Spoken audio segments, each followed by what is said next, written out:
Alright, you lot. Critics tried to bury Until Dawn before corpse were even cold. Rotten Tomatoes took 53% like they were grading the GCSE essay written in crayon. Cinema Score gave it C+, like it were a lukewarm Greg pasty. And headlines read like they'd watched a different bloody film. They saw cliches. I saw a horror buffet.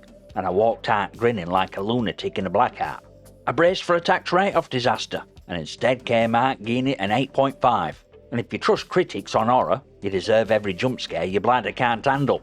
Like, subscribe and all that bollocks. Because I'm about to explain why critics are wrong, and why this film deserves a seat at horror table, even if it's wobbly and near toilets.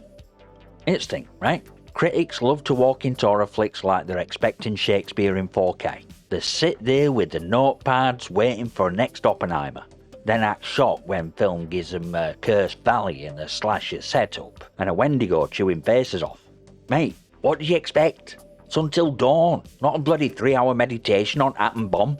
You judge it for what it is, and on that front, it delivered more than enough. Let's be fair, budgets exist. They didn't have Marvel money to set fire to. They had what they had, and they squeezed out a proper horror flick that entertained hell out of me. Critics moaned about cliches, but horror runs on cliches. That's fun. You don't go to a chippy expecting Michelin star cuisine. You go for greasy chips drowned in gravy, and if it's done right, you leave happy.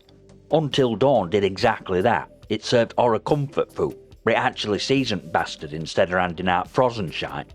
Meanwhile, critics are crying into their wine glasses because it didn't advance genre. Horror don't need advancing, it needs execution. You want innovation? Go watch some art house nonsense where monsters are a metaphor for capitalism and everyone whispers for 2 hours. You want a good night in with a film that makes you grin at blood and lean in for the next scare? You watch Until Dawn. And if you think that's settling, bollocks. That's recognising the difference between steak dinner and a pie front pub. Both have the place, but when I pay for horror, I don't want a lecture. I want tension, dread, just enough madness that I laugh while my pint nearly slips. That's what Until Dawn gave me, and critics can shove the percentage scores right up the sanctimonious asses. Now let's talk about things that actually made Until Dawn stand out from bargain bin slashers critics tried to lump it with. Loop. That time loop mechanic's bleak genius. Every time these poor sods die, they don't just respawn with a shrug, they carry memory of it forward, like emotional luggage no one asked for. That's proper horror. It's not blood spraying, it's waiting knowing you'll feel that death again on next run. That's nastier than half the elevated horror nonsense critics keep polishing their egos with. Think about more slashers. Kill happens, credits roll, next film, rinse and repeat like no happened. It's horror equivalent to a goldfish's memory. Until Dawn said, nah, you're gonna remember being gutted like a pig and then do it again, and again, until you're broken. That alone puts it miles above half a horror landfill clogging Netflix. Then of course they dropped Peter bloody Stormare in mix. Fans at game already knew second he popped up as gas station owner. That wants some random extra. Man doesn't do cameos. He drips menace like a leaky radiator. You don't cast Stormare and expect him to sell scratch cards. You cast him to make room feel colder with a single look. By the time his role paid off, it wasn't a twist, it was satisfying inevitability. You sit there thinking, that's exactly where this were going, and you love every second of it. So between Loop Mechanic and Stormare chewing scream without raising his voice, you got backbone of a horror film that actually thought about what it were doing. Critics called it cliche, but I call it clever within its own rules. That's difference. They judge it against Art House Ghost. I judged it against Meat Grinder it set out to be, and it nailed it. Now let's get messy, because if you came for gore, Until Dawn didn't skimp. This wants some lazy conjuring jump scare nonsense where a nun lurches out of a corridor and calls it a day. Nah, this film leaned into body horror, and it paid off. Water drinking sequence? That was violent best way. Watching them explode like blood-filled water balloons. Glorious! Watching people swell up like overfilled hot water bottles, then pop like human piñatas. Sick. Twisted. Absolutely right call. That's horror with a grin. Kind that makes you wince and laugh at the same time, pint halfway in your mouth, thinking bloody hell, did that just happen? And it wasn't just gore for gore's sake. It fed into the loop. Every grotesque death wasn't a throwaway. It circled back and became part of the weapon that finally took down Big Bad.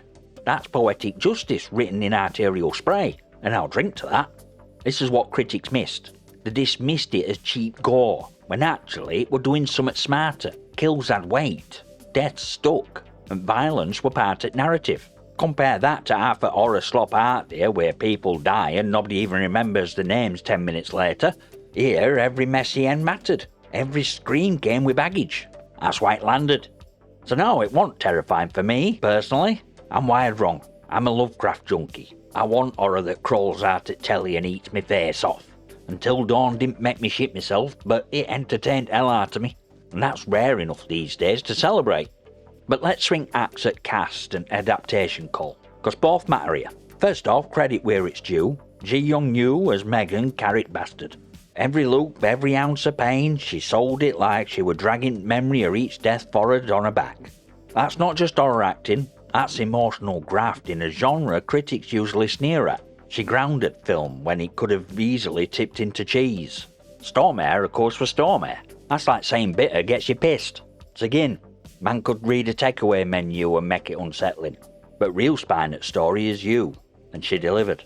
Now let's take Rusty Hammer to weak links. Belmont Camille's Abe were an irritating twonk from second he opened his gob. Kind of character that makes you root for Wendigos just to get rid of him. Michael Cimino's Marks were no better.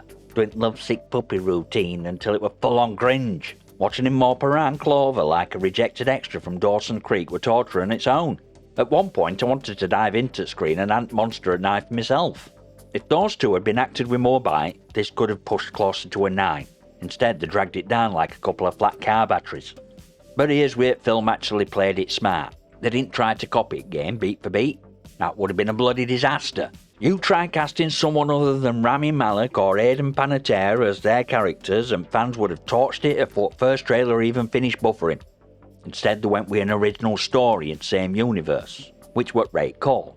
It fit, it flowed, and when that little breadcrumb dropped, file on Dr. Alan Hill's desk with Malik's mugshot staring back, what exact kind of nod that makes a shared universe feel alive.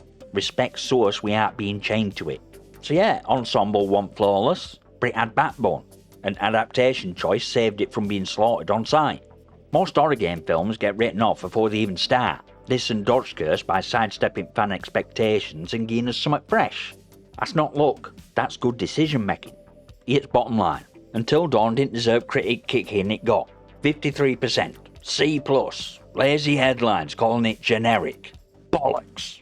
I sat down braced for a disaster and instead I got a proper horror flick with teeth. Loop mechanic, Stormare chewing scenery like only he can, Ji Young-yoo dragging film across finish line. That's why I gave it an 8.5. And yeah, it's not a 10, because it didn't make me shit myself.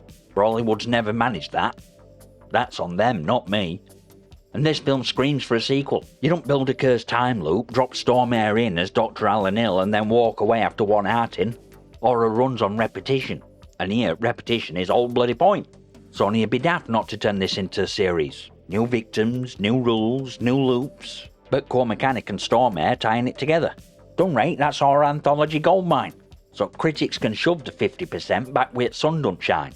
They dismissed it cause it wasn't innovative. I say it was smart, entertaining, and built with respect for its roots. It made my shelf, and that's not an easy club to get into. I'll rewatch it while their reviews rot unread on dying blogs. Join Discord, follow on X, links are in description. Consider a channel membership if you want more of this glorious bile. Smash like it, subscribe, drop your comments and questions below, especially if you reckon critics were full of it. And I'll see you next time, you magnificent.